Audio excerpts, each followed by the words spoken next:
Nobody saw it coming. There was no warning, no expert predicted it. It was as if reality itself had torn in half, revealing a hidden world about to emerge.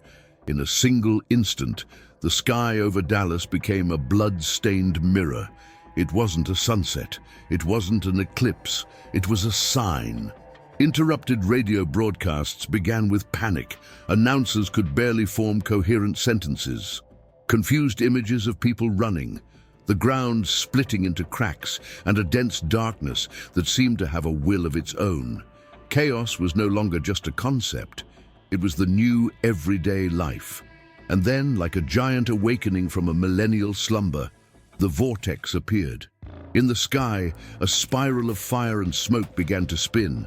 The clouds were swallowed. The wind gained a voice, and its voice was one of wrath.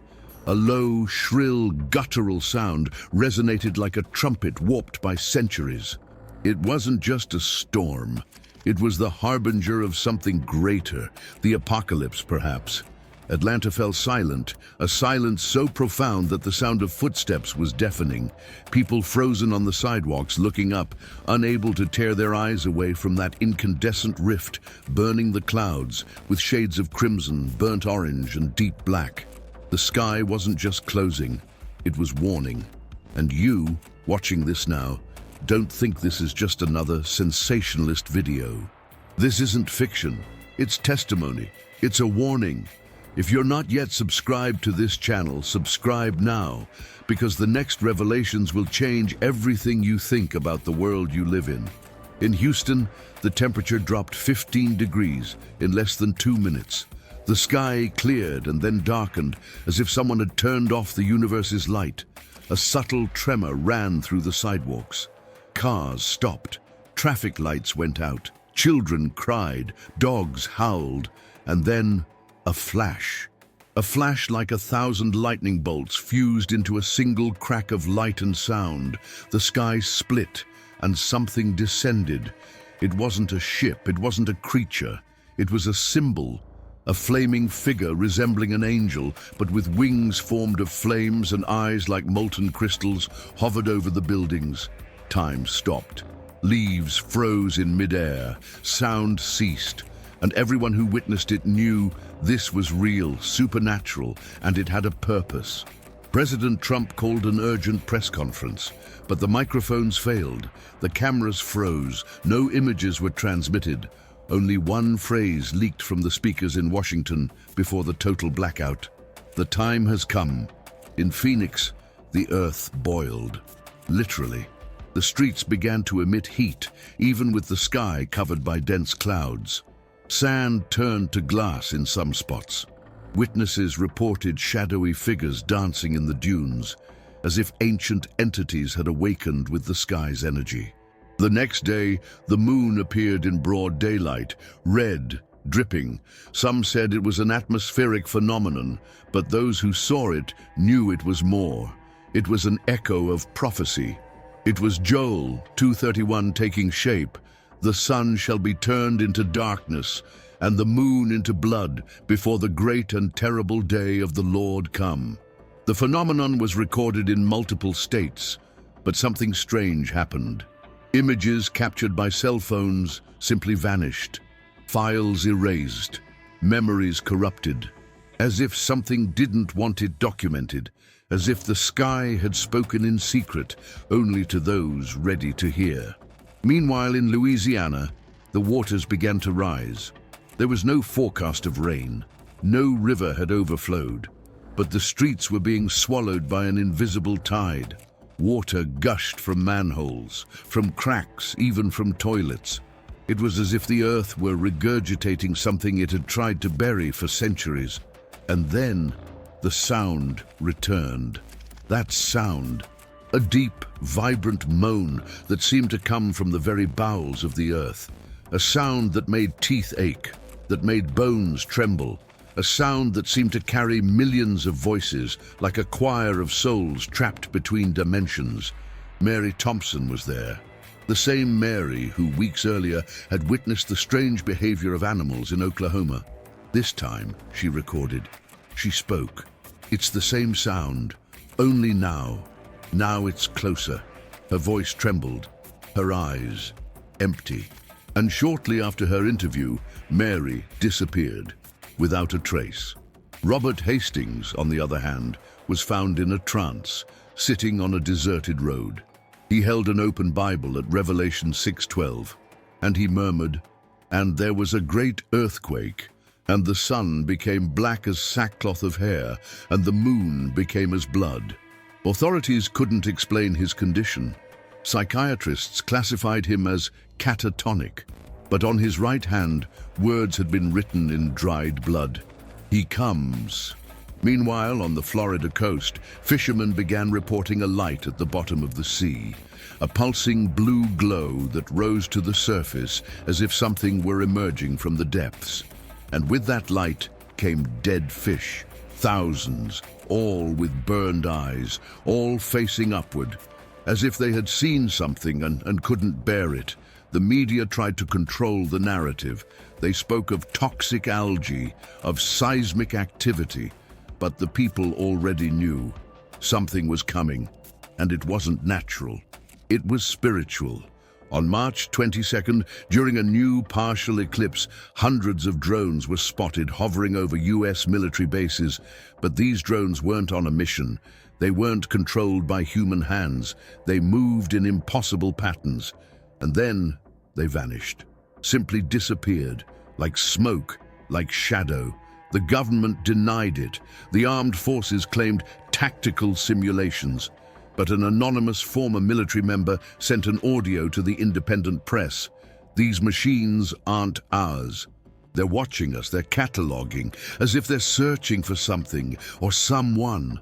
At the same moment in Oklahoma, the animals began acting again. Entire herds of sheep knelt, yes, knelt, before nothing, and remained that way for hours, as if in prayer, as if waiting.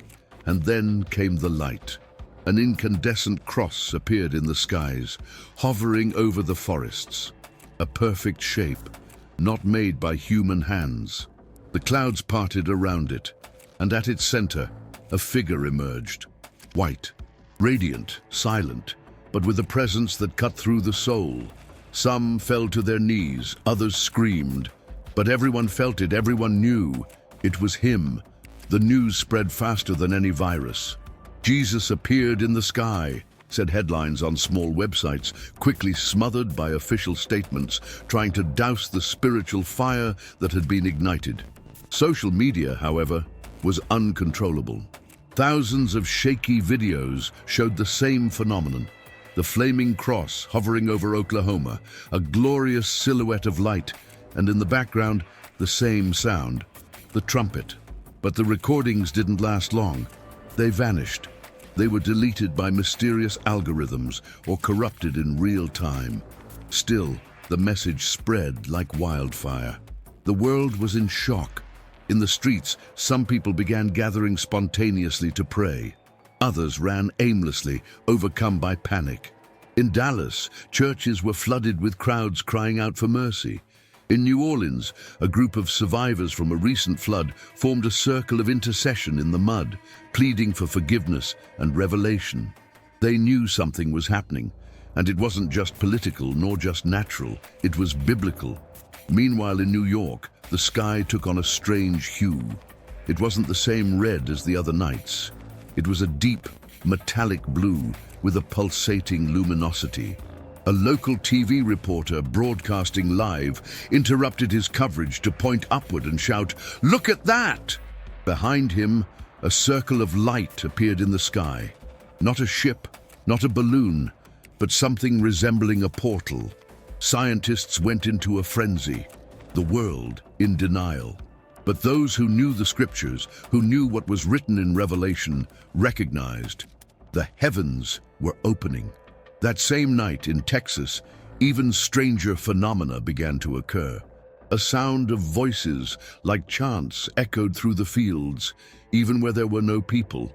Farmers reported hearing hymns in languages they didn't know.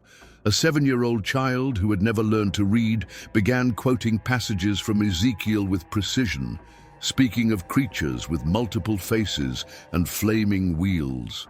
Experts tried to blame stress, collective fear, but they couldn't deny the facts. Something was happening that transcended psychology. The veil between the natural and the spiritual was tearing. And meanwhile, behind the scenes of power, emergency meetings consumed the White House. Donald Trump, visibly shaken, cancelled a meeting with NATO allies and called for a closed-door vigil with chaplains. "This isn't just a geopolitical challenge," he said quietly. "We're facing something prophetic."